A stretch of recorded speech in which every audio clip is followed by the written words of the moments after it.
Hola a todos y bienvenidos a nuestro canal. Hoy nos sumergimos en una de las historias más impactantes de la Biblia, el capítulo 7 del libro del Éxodo. Aquí comienza el enfrentamiento directo entre Dios, a través de Moisés y Aarón, y el terco faraón de Egipto. Prepárense, porque la tensión está a punto de estallar. El capítulo empieza con una promesa y una advertencia de Dios a Moisés. Le dice: mira, voy a permitir que actúes en mi lugar ante el faraón y que tu hermano Aarón hable por ti. Dios le da a Moisés una autoridad increíble, casi como si fuera un dios para el faraón. Aarón sería su profeta, el que comunicaría el mensaje. Pero aquí viene la parte crucial. Dios le adelanta a Moisés que él mismo va a endurecer el corazón del faraón. ¿Por qué haría esto? Para poder mostrar su poder a través de muchas señales y maravillas en Egipto. El objetivo final es claro: que tanto los israelitas como los egipcios sepan sin lugar a dudas que Él es el Señor, el único Dios verdadero. Moisés y Aarón obedecen al pie de la letra todo lo que Dios les ordena. La Biblia nos da un detalle interesante sobre su edad. A Moisés tenía 80 años y a Aarón 83. Imaginen eso. Después de una vida entera, estaban a punto de embarcarse en la misión más grande que jamás hubieran imaginado. Esto nos enseña que nunca es tarde para que Dios nos use. No importa nuestra edad o las circunstancias. Así, Moisés y Aarón se presentan ante el faraón. Tal como Dios lo había anticipado, el faraón les pide una señal, una prueba de que realmente vienen de parte de un Dios poderoso. Es como si dijera: impresionenme. Entonces, siguiendo las instrucciones divinas, Aarón toma su bastón y lo arroja al suelo, y de repente el bastón se transforma en una serpiente, una señal poderosa y sobrenatural. Pero el faraón no se deja impresionar tan fácilmente. Llama a sus propios sabios y hechiceros. Estos hombres, usando sus artes mágicas, logran replicar el milagro. Cada uno arroja su bastón, y estos también se convierten en serpientes. Por un momento, parece que el poder de Egipto está a la par del poder de Dios, pero entonces ocurre algo extraordinario. La serpiente de Aarón, la que venía del poder de Dios, se abalanza sobre las otras serpientes y las devora. Este es un momento simbólico muy fuerte. No es solo un truco de magia, superando a otro. Es el poder de Dios demostrando su supremacía absoluta sobre los poderes ocultos y la idolatría de Egipto. La serpiente de Aarón no solo era más fuerte, sino que consumió por completo la manifestación del poder de los magos. Sin embargo, a pesar de esta clara demostración, el corazón del faraón se endurece, se niega a escuchar.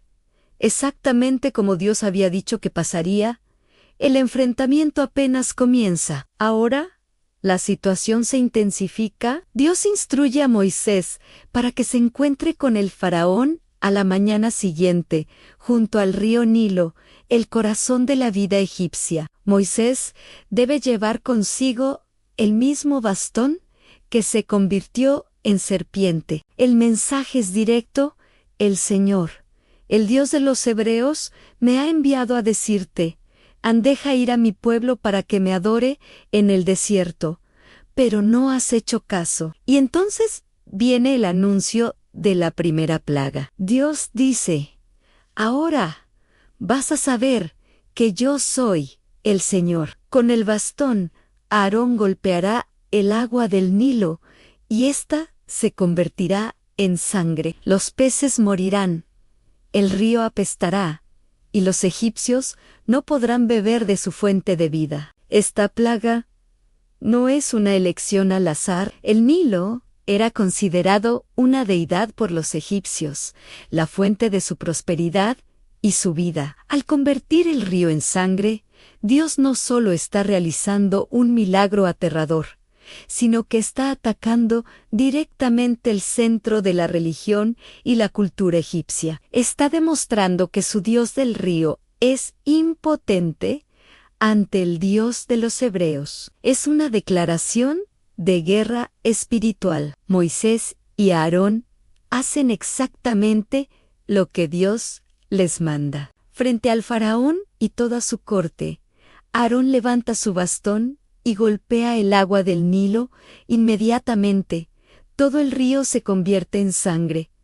La plaga no se limita al río, se extiende a todos los arroyos, canales, lagunas y depósitos de agua en Egipto. Incluso el agua almacenada en recipientes de madera y piedra se convierte en sangre.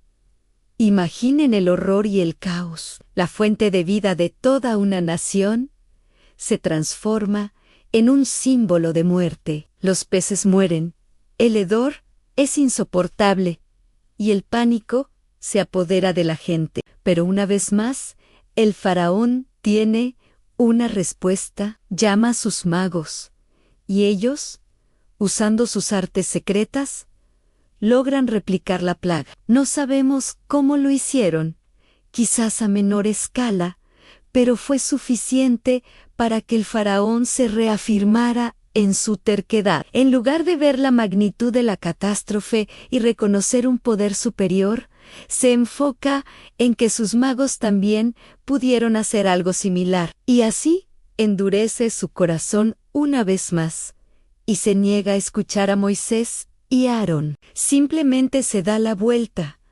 regresa a su palacio y actúa como si nada importante hubiera pasado. El pueblo egipcio, sin embargo, no puede ignorarlo.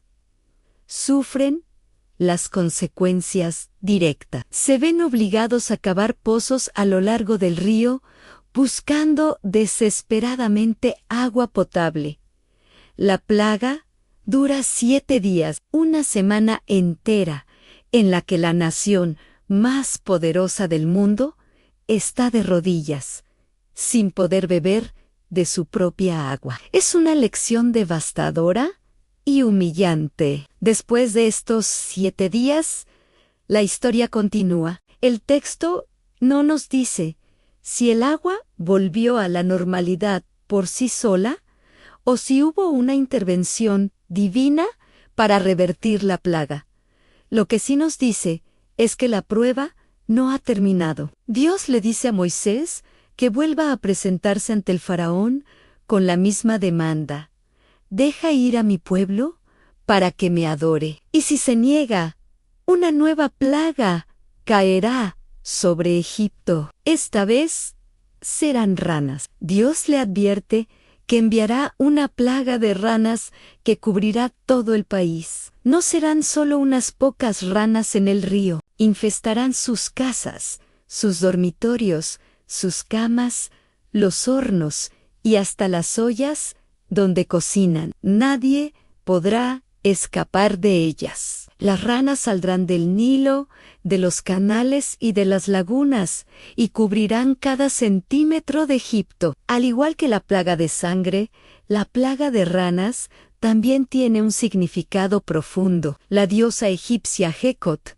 a menudo representada con cabeza de rana, era la diosa de la fertilidad y el nacimiento. Al inundar el país con el mismo animal que representaba su diosa, Dios estaba ridiculizando su poder. Estaba mostrando que Él tiene el control sobre la vida y la creación, y que los dioses de Egipto no son nada en comparación. Este capítulo establece el patrón para las plagas que seguirán. Cada plaga será una demostración del poder de Dios, un ataque a una deidad egipcia específica y una oportunidad para que el faraón se arrepienta. Pero como veremos, su terquedad solo lo llevará a él y a su pueblo a una destrucción cada vez mayor.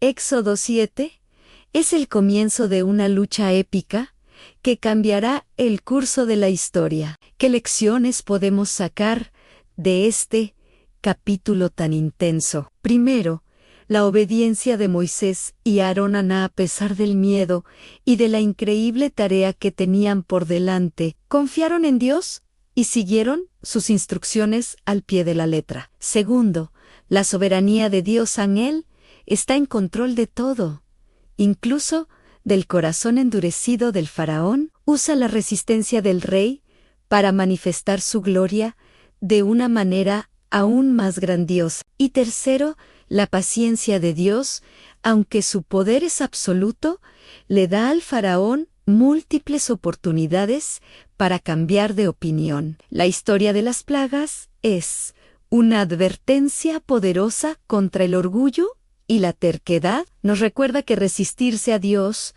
solo conduce al desastre, pero también es una historia de esperanza que muestra hasta dónde está dispuesto a llegar Dios para liberar a su pueblo. Gracias por acompañarnos en este viaje a través de Éxodo 7.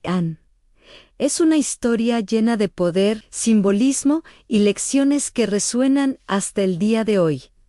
¿Qué parte les impactó más? ¿La serpiente de Aarón devorando a las demás o la plaga que convirtió el agua en sangre?